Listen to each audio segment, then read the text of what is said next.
The First World War lasted from 1914 to 1918 and greatly impacted every country involved. Every aspect was affected, from the economic condition to the political decisions.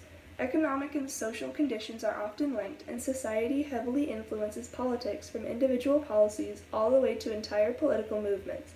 The Progressive Era in America and the similar German push towards more powerful government led to the economic prosperity in America and the economic downfall of Germany during World War I. When examining the economic situations of America and Germany, it is important to consider the value of their currencies. $1 in 1914 was equivalent to $25.12 in 2019 US dollars, while $1 in 1919 was equivalent to $15.23 in 2019 US dollars. 1 German mark in 1914 was equivalent to $5.94 in 2019 US dollars, where 1 German mark in 1919 was worth just 46 cents in 2019 US dollars. One good method of understanding the actual purchasing power of the US dollar and German mark during World War I is to examine the price of a loaf of bread, standardized at £1.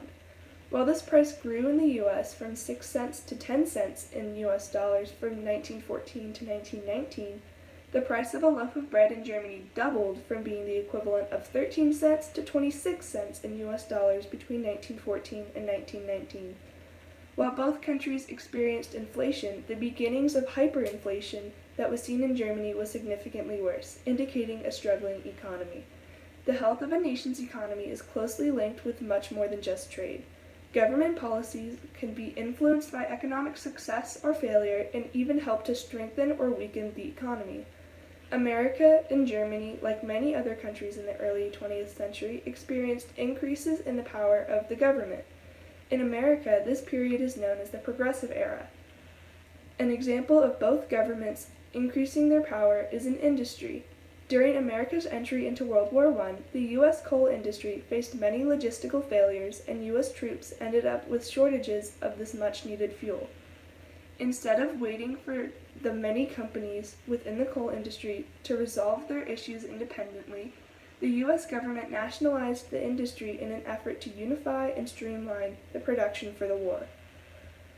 While the U.S. merely nationalized the coal industry, the German military took economic control by setting prices and wages, giving draft exemptions, guaranteeing a supply of credit and raw materials, limiting patent rights, and supervising management-labor relationships. These methods were mostly inefficient and only worked well for the aircraft industry. Both countries saw their government gain power during World War I, but Germany felt this significantly more than America. When it came to paying for the war, America fared much better than Germany. The U.S. did not enter World War I until 1917 and manufactured many supplies to sell to those already fighting. This meant that for most of the war, the U.S. was making money instead of spending it. This, in addition to a nationwide campaign for Americans to invest in bonds, led to World War I only helping the U.S. economy. Conversely, Germany was fighting in the war from the beginning and struggled to manufacture enough for themselves, so they lost money from the war.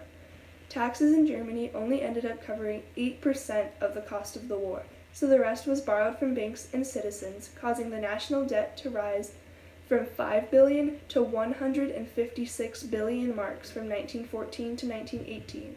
However, German bonds became worthless in 1923 thanks to hyperinflation. Arguably more important than the changes impacting government are the changes faced by average citizens.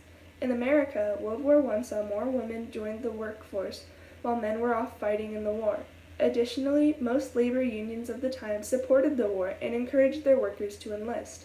Because of the support from the unions, this time period saw minimal strikes and high wages. In Germany, income remained proportionally low, and the only industries that grew were chemical, metal, and machinery, which are industries that tend to profit off of war.